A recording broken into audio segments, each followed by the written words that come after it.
So I'd like to begin perhaps with each of you talking a little bit about your company and the projects you are currently working on. So if we may, please begin.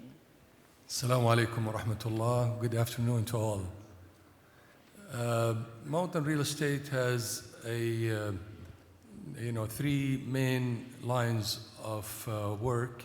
We develop projects in the industrial/logistics, as well as the mixed-use developments, and of course the hospitality sector. We already have delivered over 1,000 rooms in the Saudi market, in the hospitality sector, and they are in operation. And we are currently developing several projects that have a hospitality component within them. They are in different stages in the design and construction stages. We see the potential in the hospitality sector. The Vision 2030 has really, invested heavily in developing the regulatory environment for the hospitality sector, and also in the infrastructure of the sector. So this is a huge advantage, and it provides a great opportunity for us, to really expand our presence in this sector, and we see, the opportunity, and we want to really take advantage of it. Thank you, Dr. Dakheel. And Mr. Kaki, can you tell us a little bit about Elaf's projects? Of course. In Elaf, we actually changed our strategy with the vision of 2030. And in the past, we used to have our hotels in Mecca and Medina and Jeddah. And then we said, no, we need to segregate the holy cities from the cities, the main cities. And we decided to keep Elaf brand name in Mecca and Medina because it's been there for over 25 years. And we created a new brand to go with Vision 2030 and the hospitality in Saudi Arabia, and we called it Judian to be our hotels in the cities. So that's the main changes we have done looking into the Vision 2030. Thank you. Thank you. So in building all of these projects, Vision 2030 and the Crown Prince has really gotten behind sustainability and good ESG and the United Nations SDG and LEED certifications and things like that. And sometimes to implement all of these good for the world processes costs you more to do business. Can you tell us a little bit about the journey in developing from a sustainability standpoint here in the kingdom, which has really led, I think, around the globe in doing the right thing? Yeah, if I may, I think, the developing quality projects that are sensitive to the sustainability issue are not only, good to the planet, but they are good business as well. We discovered through some of our projects that a significant number of our guests give value to quality and sensitivity to the sustainability issue. So we really, give credence to this issue, and we try to incorporate it in our developments. Of course, as you mentioned, creating the balance between, the cost of incorporating the sustainability issues and the feasibility of the project. Creating this balance is a challenge, but I think it can be overcome when you realize the value that you can achieve through these through incorporating them into your projects. Thank you. As Dr. Raeyd mentioned, that it's a costly thing to be done. So what we did, we divided it into sections. And basically we said every year we're going to take 1 or 2 initiatives from both and start doing it, and it should be budgeted that way. So we put that into action, and it will be in our new projects. Thank you both. So we saw in the earlier presentation how AI is really taking over the world, and the technological advances in both building and constructing, but also delivering on a guest experience for the tenants, be it guests or corporate tenants in your projects. How are you utilizing technology to deliver a guest experience? Please. Of course, we are in the technology era, and everybody is looking into technology as the importance of it and how you can use today technology to do better services. For example, I can tell you in our hotels we started with the interactive IPTV, which you can sign with a third supplier, and they can connect you with different things. For example, you can check your flight details, if it's late, if it's on time.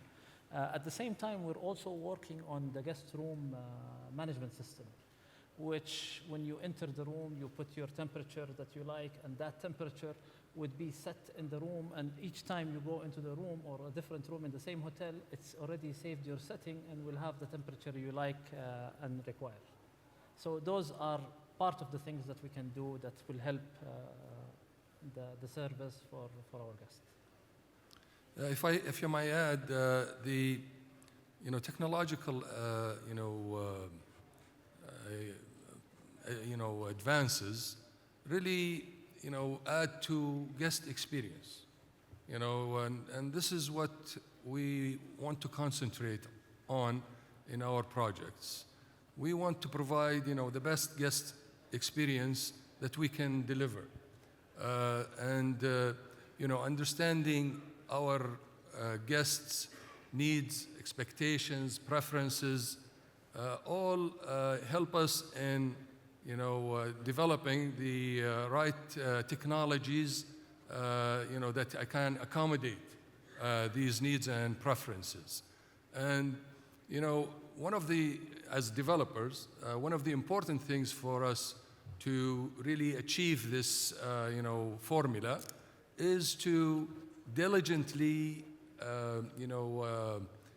look for the right partnership with the right operator.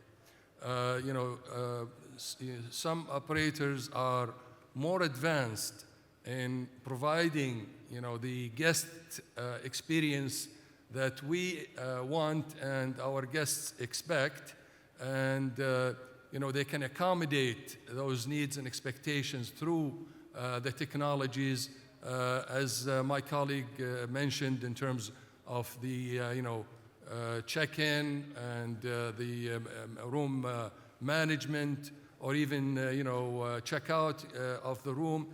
Utilizing those tools to really create the best experience for our guests is the target, and picking the right operators that have those tools is the way to reach our goals and provide that experience to our guests.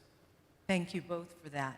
So you have an audience of potential operators, potential investors that want to come and do business here in the kingdom, and each of your companies are private sector businesses dealing with the regulations, the government, the authorities. What advice would you give to a potential investor wanting to come here to invest in any of these projects? Lessons learned, both good and bad, because I think everything is a blessing in disguise that we can learn from it. Please. I think one of the main challenges in Saudi Arabia is two things, actually, from my point of view. Is the infrastructure is still not there. It's getting there. Very soon it will get there. And the biggest issue is the human capital. And today, when we talk about human capital, if we want to go into an example, I can detail it. If you bring a front office person, front desk, and a receptionist, and you train him or her for a while, 6 months, then another hotel is coming in, a new hotel is coming in, and they come and they say, you know what, let's take the people who are ready. And so retaining staff is difficult, not because of anything, because of there is no much availability today in the market, and people are taking advantage because the hotel business or the hotel sector is still not mature. We still have a very long way ahead of us. But that's a challenge that people need to take care of. And the other thing is, I'm contradicting myself now, because I'm saying it's a challenge. At the same time, the nice thing about the Saudis, it's part of their DNA. Hospitality is part of their DNA. When you go and you meet someone on the street you don't even know, he would tell you, please come to my house for a coffee.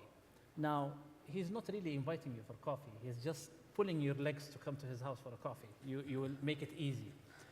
Once you enter his house, you're not going out. You're having dinner, you're having the best hospitality you ever had, only for you.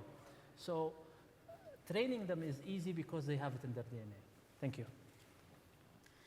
I think, Majed, what you've mentioned is important. Human capital is a major, challenge.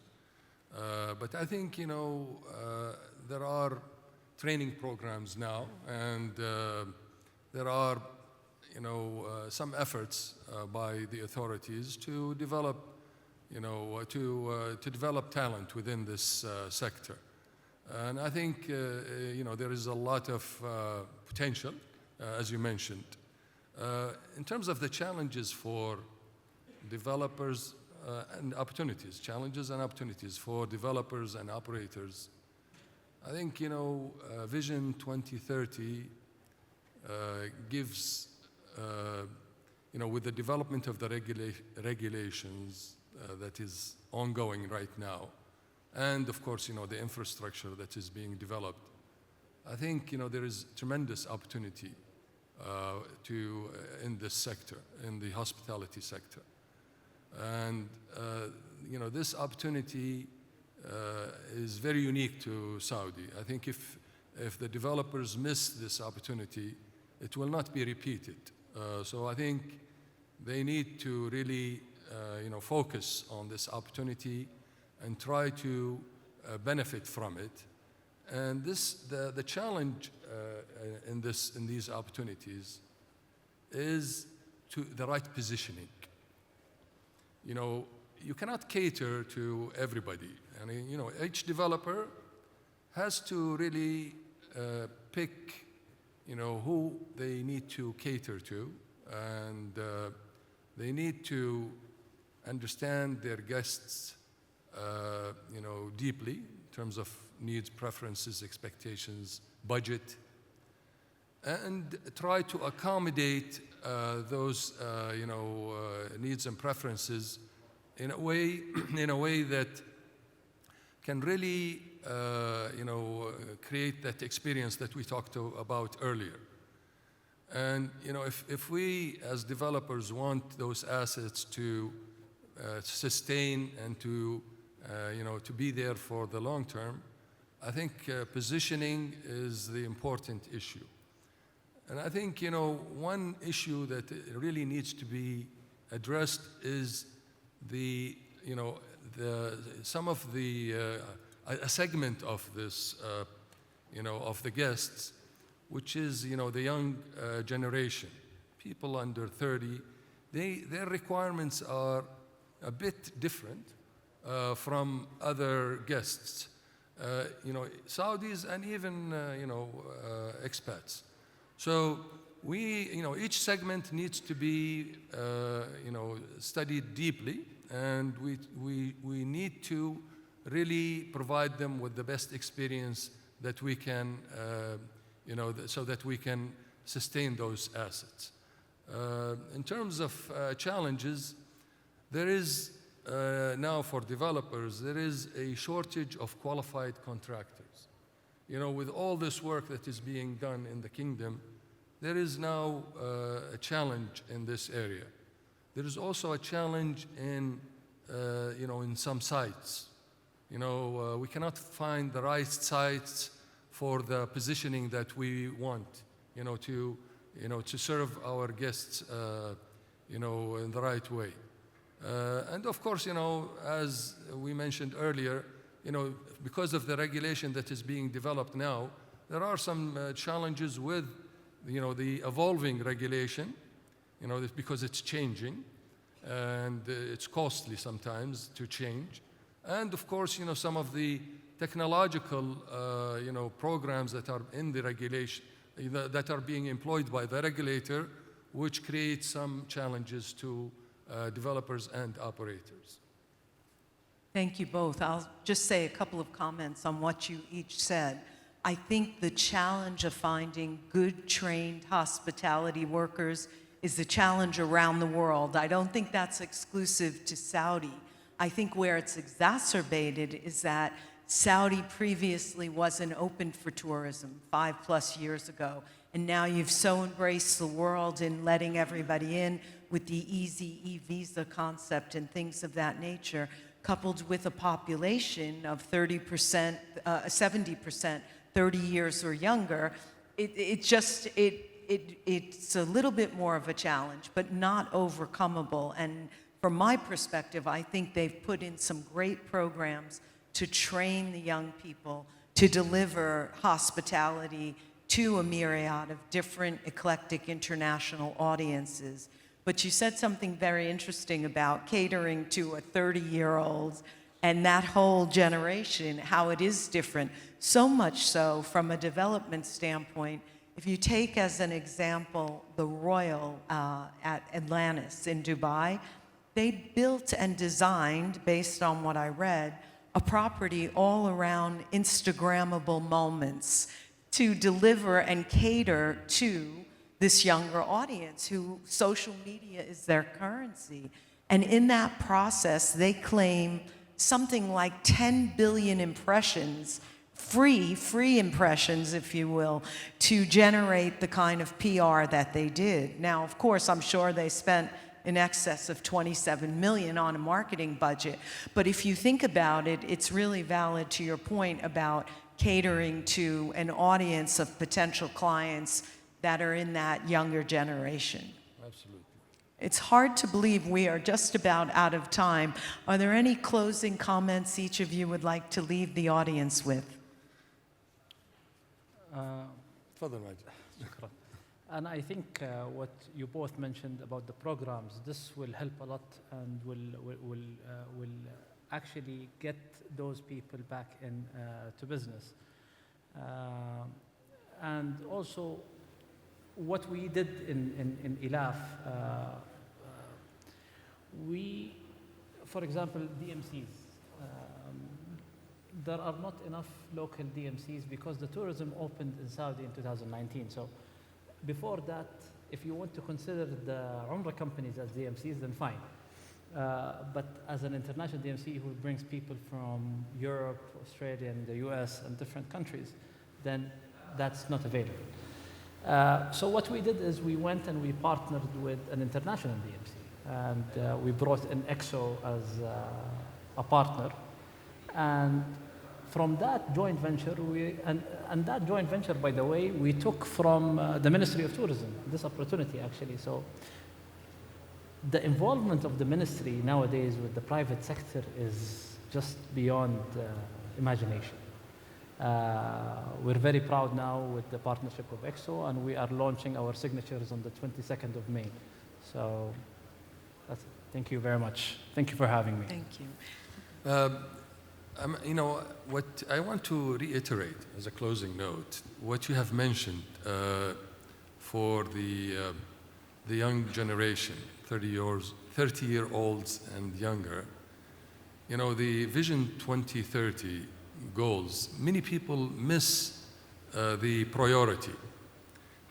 You know, the objective of the program puts the local tourism at the top. You know, we want to, you know, we want the Saudis to, you know, visit, tourist attractions within the country. This is the first objective. And then, of course, the Umrah program. And third is the international, visitors.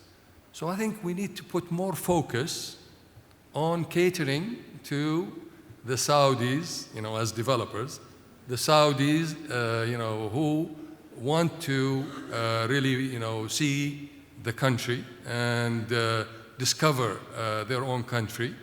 And I think there is huge potential in that, in that segment to create, the right experience and to provide the right service for this segment of the population.